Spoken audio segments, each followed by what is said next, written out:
This कंजुर कमट अही Cola धरी धरन न धीर न डोला राम चही शंकर धनु तोरा हो सजग सुनि आउस मोरा चाप समीप राम जब आए नर नारी से सुकत मनाए सब कर संसव अरु अज्ञानु मंद महीप महि मानु बृहपति केरे गर्भ करु राई सुर मुनि भर केंद्र के राई सिय कर सोच जनक पछतावा रान्हे दरुन दुख दावा शंभु चाप बहुत पाई चढ़े जाए सब संग बनाई राम राम बाहुबल सिंधु अपार राम बाहुबल सिंधु अपारु चाहत पारु नहीं कोहु कडारू। एक बार दोबारा देखें।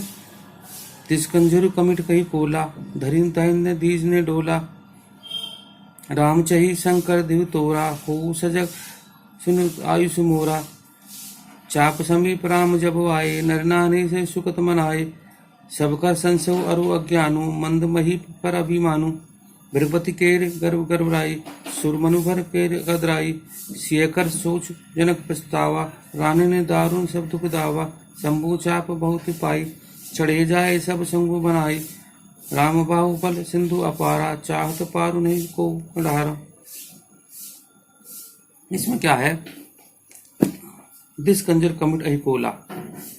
लक्ष्मण सब कुछ समाप्त कहते हैं कि अब भगवान श्री राम धनुष को तोड़ना चाहते हैं, इसलिए हे दिग्गजों कच्छप यानी कछुआ शेषनाग और वारा आप सब धैर्य धारण करते हुए पृथ्वी को दृढ़ता से थाम लो, क्योंकि राम से संकट की भगवान श्री राम शिव के धनुष को तोड़ना चाहते हैं, ये तनिक भी हिल नहीं पाए। मैं आप सबको सावधान होने के लिए कह रहा हूं, या मेरी आज्ञा है कि आप सब सावधान हो जाओ। चाप समीप राम जब आए नर नारी से सुखत मनाए। कहा तो भगवान श्री राम धनुष के पास आए तो वहां बैठी सभा में बैठे स्त्री पुरुषों ने देवताओं और अपनों का पुण्य मनाया। आए आपने पूर्वजों का पुण्य मनाया कि ये धनुष भंग हो जाए। सबकर संशय और ज्ञानो मंद मही कर अभिमानु का, क्योंकि वहां लोगों को यह संदेह और अज्ञान है, वहां बैठे लोगों में यह संदेह और अज्ञान है कि राम धनुष को नहीं तोड़ सकते। नीच राजाओं का भी यही अभिमान है कि श्री राम धनुष को नहीं तोड़ पाएंगे। फिर भला राम भला क्या?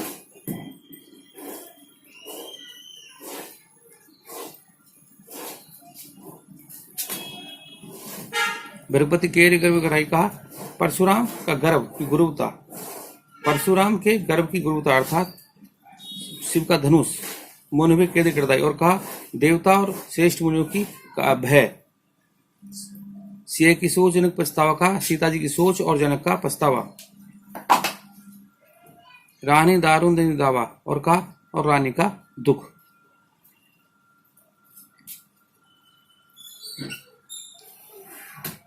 ये सभी शंभु चाप बहुत पाई। कहा ये सब शिव जी के धनुष रूप जहान में पाकर सब एकजुट होकर उसी में जा चढ़े। और ये बाहुबली राम बाहुबली। और कहा कि राम के बाहुबल पर ये अपने आगे बढ़ जाना चाहते हैं सब। तो आप ध्यान से देखें, इसका मैं अब आपको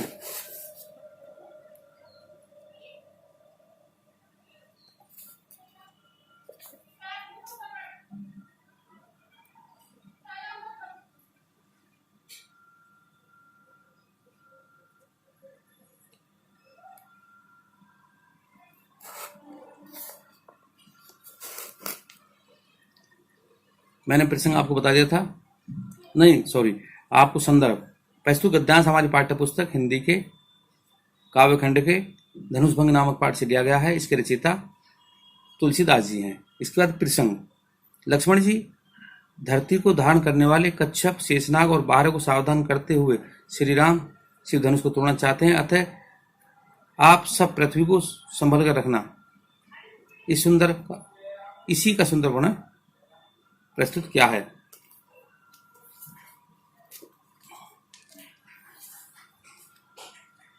लक्ष्मण जी कहते हैं कि हे दिग्गजों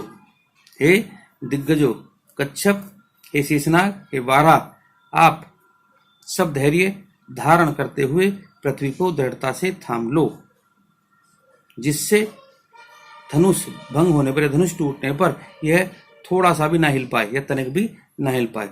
अब श्री राम शिव के धनुष को तोड़ना चाहते हैं, अतः मेरी आज्ञा पाकर सुनकर तुम सब सावधान हो जाओ। जब श्री राम धनुष के पास आए जब भगवान श्री राम धनुष के पास आए तो वहां बैठे सभा में बैठे स्त्री पुरुषों ने देवताओं और वहां बैठे स्त्री पुरुषों ने अपने देवताओं और पूर्वजों को मनाया कि यह धनुष भंग हो जाए, क्योंकि सभी लोग को यह संदेह और अज्ञान है कि राम उस धनुष को नहीं तोड़ पाएंगे। नीच राजाओं का यही अभिमान है कि अब हम यह धनुष नहीं तोड़ पाएंगे, तो फिर राम भी की भला क्या गिनती।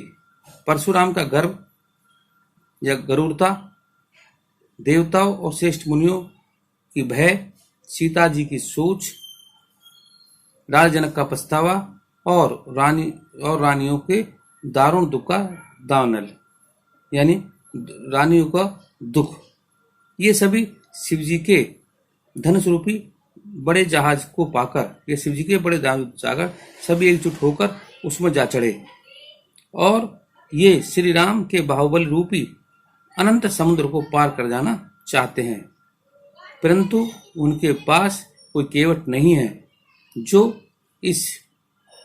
इनके जहाज को खेकर यानी अपने चलाकर उन्हें उस पार पहुंचा दे। आज से यह है कि इस परशुराम के घमंड, मुनियों और देवताओं का भय, सीता जी की चिंता और रानियों का दुख का कारण शिव का धनुष ही है, और वे सभी अपनी इन चिंताओं, दुख आदि को छुटकारा पाना चाहते हैं, और यह तभी संभव हो सकता है जब शिव धनुष को राम द्वारा तोड़ा दिया जाए।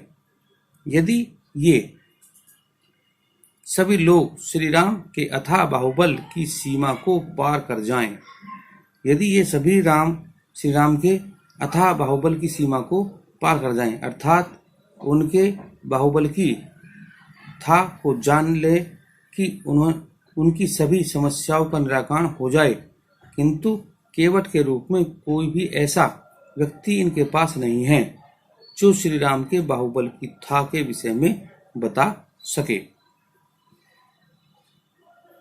इसके बाद काव्य का सौंदर्य देखें।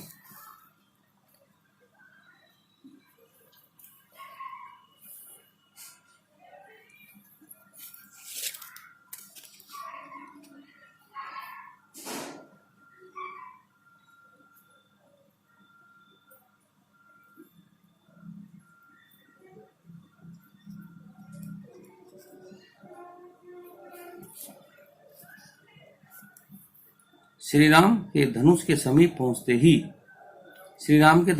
पहुंचते ही सभी की धड़कनें मानो थमसी गई, क्योंकि श्री राम सभी के मन में यही चाहते थे कि श्री राम धनुष को भंग कर दें, किंतु उनकी कोमलता और धनुष की कठोरता से उनके मन में संशय उत्पन्न करते थे। संशय की समाप्ति के पूर्व व्यक्ति को जो मन में स्थिति होती है उसका स्वाभाविक चित्रण तुलसीदास ने किया है। भाषा अवधि, रस श्रृंगार, गुण प्रसाद, अलंकार रूपक और उपमा, छंद चौपाई। दोबारा नहीं है, चौपाई।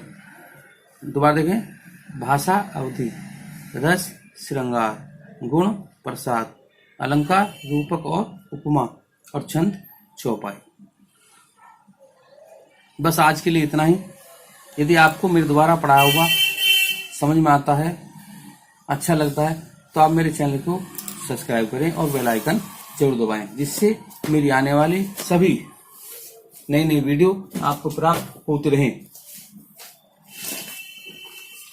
आप मेरी इस YouTube वीडियो को अपने दोस्तों में भी शेयर करें, जिससे वो भी इसका लाभ उठा सके। जैसा कि मैंने आपको पहले बताया था कि यह बहुत ही इम्पोर्टेंट पार्ट है और इसमें से कुछ ना कुछ अवश्य ही आता है, तो इसलिए आप लोग ध्यानपूर्वक इसे सुनें, समझें और कॉपी में लिखें। जिससे आपको परीक्षा के समय कोई भी दिक्कत ना हो। धन्यवाद।